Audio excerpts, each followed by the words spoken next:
Next item है हमारी interest on drawings. Interest on drawings के काफ़ी सारे केसेस हैं, तो प्लीज़ आराम से देख लेना। Again I am telling you, notes you will get. तो अब अभी बस इधर कॉन्सेंट्रेट करो आराम से, और मैं आपको कुछ शॉर्टकट्स दूंगा जो कि बिल्कुल ही वैलिड हैं, बुक्स में भी हैं, तो आप उनको यूज़ कर सकते हो इंटरेस्ट ऑन ड्राइंग्स को कैलकुलेट करने के लिए। और तो से इंटरेस्ट ऑन ड्राइंग्स का जो रेट है वो है 12% पर एनम, 12% पर एनम। ठीक है, तो पहला केस है कि जब कोई भी पार्टनर अगर से पर मंथ विड्रॉ करता है ऑन रेगुलर बेसिस, तो से वो 2000 रुपीज पर मंथ विड्रॉ कर रहा है at the beginning of every month, beginning of every month. तो टोटल ड्रॉइंग्स कितनी हो जाएंगी उसकी? 24,000। रेट 12% है। अब सी, जो फर्स्ट ड्राइंग है वो उसने 1 अप्रैल को की होगी, तो उस पर तो 12 मंथ्स का इंटरेस्ट चार्ज होना चाहिए। सेकेंड ड्राइंग है वो उसने 1 मई को करी होगी, उस पर 11 मंथ्स का चार्ज होना चाहिए। अब ऐसे ही अगर हम अलग अलग कैलकुलेट करने लग जाएंगे तो काफ़ी टाइम लग जाएगा। तो इसी पर्पज से बचने के लिए हम क्या करते हैं, हम फॉर्मूला यूज करते हैं। जब भी बिगनिंग ऑफ एवरी मंथ होगा तो फॉर्मूला है time period plus time gap upon 2। Time period है 12 मंथ्स, हर ड्राइंग के बीच में टाइम गैप कितना है? 1 मंथ का, डिवाइडेड बाय 2 विच इज 6.5, तो 6.5 बाय 12 हो जाता है।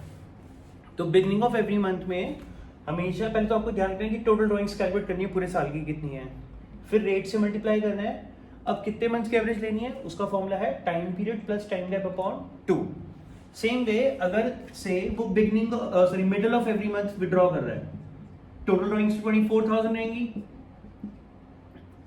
12/100 इंटू बिगनिंग का फॉर्मूला है टाइम पीरियड अपॉन 2। तो टाइम पीरियड इज 12/2 इज 6, तो 6/12 करेंगे बिग मिडिल में। एंड का फॉर्मूला क्या है? 24,000 इंटू 12/100 इंटू, जब भी एंड ऑफ एवरी मंथ होगा तो formula will be time period minus time gap upon 2 which is 12 minus 1/2 which is 5.5, तो 5.5/12। तो जब भी पर मंथ होगा पहले तो आप पूरे साल के ड्राइंग निकालोगे, रेट से मल्टीप्लाई करोगे। अगर per month beginning of every month है तो time period plus time gap upon 2 which is 6.5/12 करोगे, मिडिल में time period upon 2 which is 6/12, and end में time period minus time gap upon 2 which is 5.5, so 5.5/12। Same way अगर quarterly है, अगर से 2000 पर क्वार्टर है,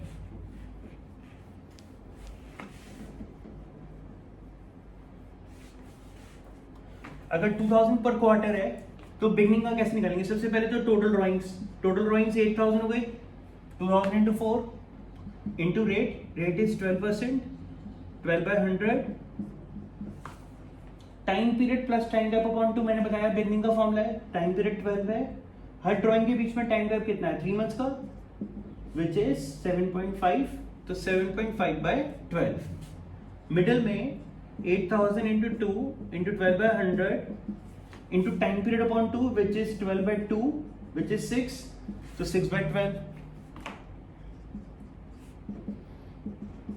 अगर से end of each every quarter है, 12 minus 3 which is time gap upon 2 which is 4.5, तो 4.5/12। तो क्वार्टरली में चाहे क्वार्टरली में चाहे बिगनिंग हो, मिडिल हो, एंड हो, ये फॉर्मूले सेम रहेंगे। तो बस आपको ये रखना है कि बिगनिंग में ये यूज करना है, मिडिल में ये यूज करना है, और एंड में ये यूज करना है। बट एक बात का ध्यान रखना, इसमें ये फॉर्मूले तभी यूज होते हैं जब रेगुलर ड्राइंग्स होती हैं और अमाउंट सेम होता है। अगर से आपको टोटल ड्राइंग्स दी हुई हैं से 20,000 ड्यूरिंग द ईयर, और आपको कुछ भी नहीं बोला होगा कि वो बिगिनिंग में विड्रॉ हुए थे, एंड में विड्रॉ हुए थे, या मिडिल में विड्रॉ हुए थे, सिर्फ टोटल ड्राइंग्स दी हुई है 20,000, तब आप 20,000 into rate which is 12/100 into 6/12। अब ये 6 कैसे आया? जब भी आपको कभी कुछ बोला नहीं होगा तो आप हमेशा फॉर्मूला यूज करोगे टाइम पीरियड अपॉन 2 का। कौन सा फॉर्मूला यूज करना है? टाइम पीरियड अपॉन 2 का फॉर्मूला यूज करना है। जब भी बिगनिंग मिडल या एंड कुछ भी नहीं बोला हुआ, बस आपको टोटल ड्राइंग्स दी हुई हैं तो। और जो मैंने आपको ये फॉर्मूले लिखवाए हैं, time period plus time gap upon 2, time period upon 2 और time period minus time gap upon 2, ये तब भी वैलिड है अगर ड्राइंग्स रेगुलर बेसिस पे हैं बट से पूरे साल की नहीं है। अब पूरे साल की नहीं है, से फॉर एग्जांपल बिजनेस स्टार्ट ही 1 जुलाई को हुआ था।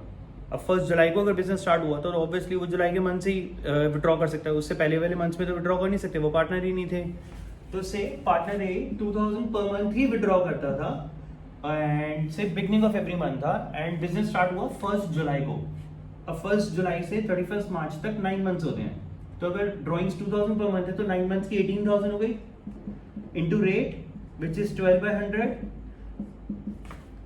Time period plus time gap upon 2। In this case time period is 9 months, तो 9 plus 1 divide by 2 which is 5, तो 5/12। अगर उसने 2000 पर मंथ ही विड्रॉ किए but middle of each month, तो time period upon 2 which is 9, 9/2 is 4.5/12। अगर उसने and में विड्रॉ किए, एंड का फॉर्मूला है time period minus time gap upon 2 which is 9 minus 1 divide by 2 which is 4, तो 4/12।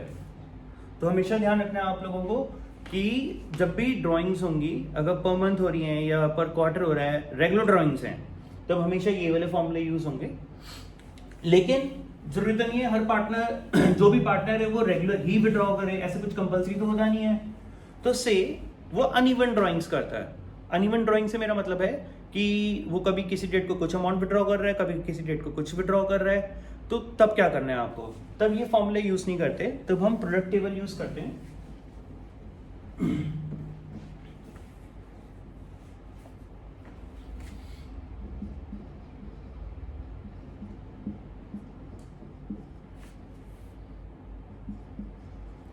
डेट, अमाउंट,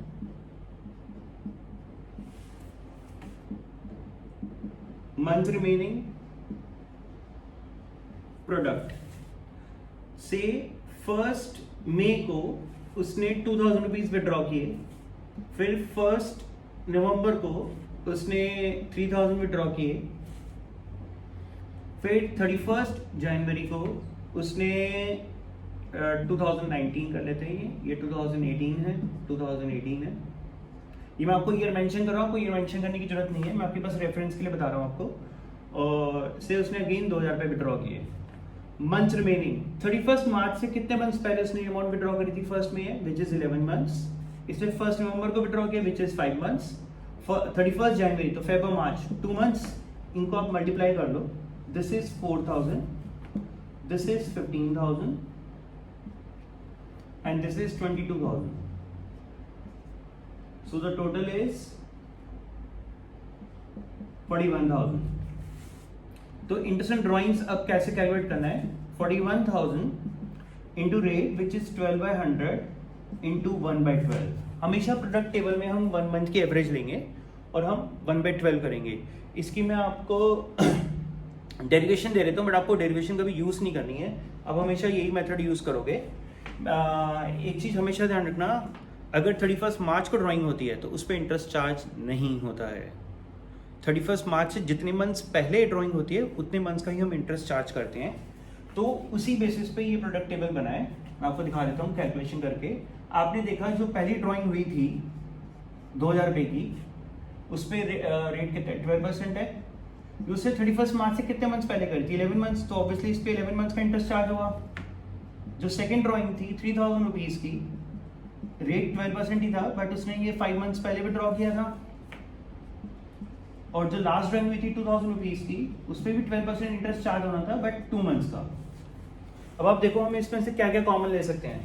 हम इसमें से 12/100 एंड 1/12 कॉमन ले सकते हैं, तो बचेगा क्या, 2000 into 11 plus 3000 into 5 plus 2000 into 2 multiplied by 12/100 into 1/12, जो कि मैंने यहाँ पे किया है। और ये 41,000 आ जाएंगे।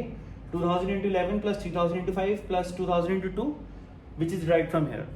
ठीक है, तो आपको लेकिन प्रोडक्ट टेबल ही यूज करना है, ये बस डेरिवेशन है, प्लीज आप इसको यूज ना करें। और जो हमारी नेक्स्ट क्लास होगी उसमें हम will start with P&L appropriation, और मैं फिर आपको P&L अप्रोप्रिएशन का भी होमवर्क दे दूंगा। आज मैं आपको इंटरेस्ट इन कैपिटल के जो दो मैंने समझाए मेथड और इंटरेस्ट इन ड्राइंग्स हैं, इनके मैं नोट्स भी भेज रहा हूँ आपको, और आज से मैं आपको फिर इनका होमवर्क भी दे रहा हूँ। ठीक है, बाय।